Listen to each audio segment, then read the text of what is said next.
All right, so check this out. I'm in Antigua, Guatemala. Now, I've been here. I came here first like 30 years ago, which is weird because I'm only 21. But anyway, like it used to be the capital. There was an earthquake. Everything fell down. So they moved the capital to Guatemala City, which is a huge city. My cab driver said that there was 16 million people there. I find it hard to believe, but what do I know? Anyway, Antigua, I don't think you'll find a higher concentration of like really tastefully decorated restaurants and patios and clubs and it's all in these big old stately buildings. It's like a UNESCO heritage site. So you've got to, you can't like knock things down and build new things. And like there's a lot of big old buildings that are all busted up that are still standing. I mean, it's cool. I maybe that doesn't sound cool, but it is. It's like ancient historic stuff, out of this world. I would have to say, honestly, it's probably about the most. I mean, it's definitely among the most beautiful places in the world to visit. You spend a few days here. You're wandering through the streets, lots of crafts and stuff like that. It does, unfortunately, have a little bit of an influence now that it's growing. There's some American, I hesitate to even say it, at like one of the main corners, there's a Domino's pizza sign. I'm like, no, the world's worst pizza. That hurt. That really hurt. Because I remember this when there used to be like a train station behind the train station. Train station's gone. But the indigenous people would come down. Thursday is a big market day. They'd come down out of the hills with all the colorful clothes on and stuff like that, and like selling their crafts and what have you, and they carry them on top of their heads. I think it's really cool. Like, they could carry a lot of stuff on top of their heads.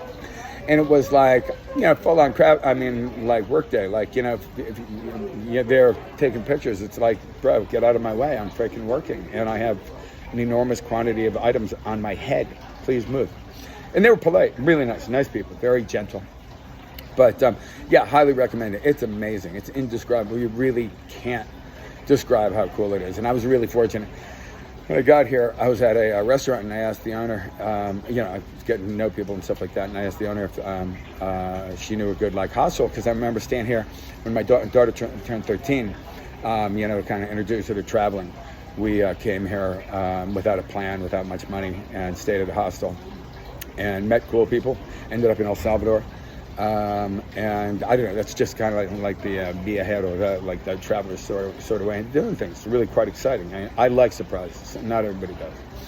But anyway, oh yeah, so I asked her like, where can I stay? And she's like, well, I got a guest room. As it turns out, it's like the entire floor of this really cool house. I mean, it's wild, really thick walls, arching doorways.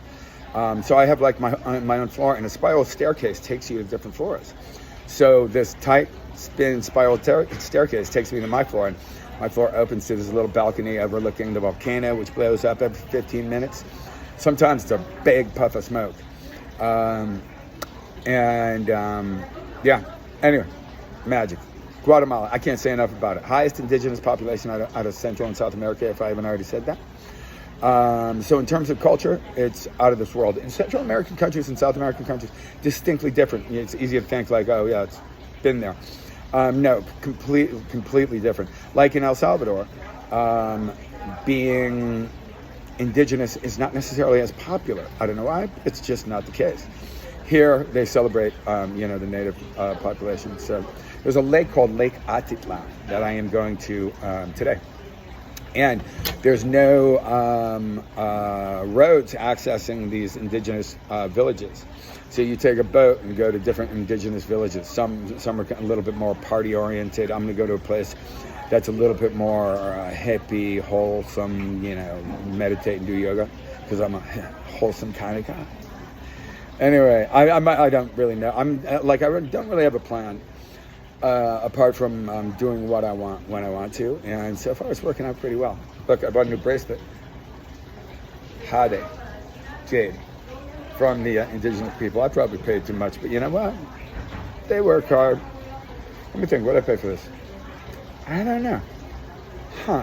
I got two for 180. 7 times 2, 3. So I guess I paid $25 for 2 bracelets that are kind of cool. It's like tiger eye, and So if you see me, please be sure to ask me about my bracelet, because that's the real reason why I wear these things, so that I can delve into a laboriously long story about where I was, how I got there, and then culminating in the purchase of the amazing bracelet from the indigenous people in El Parque Central aquí in Antigua. Hope you're having fun.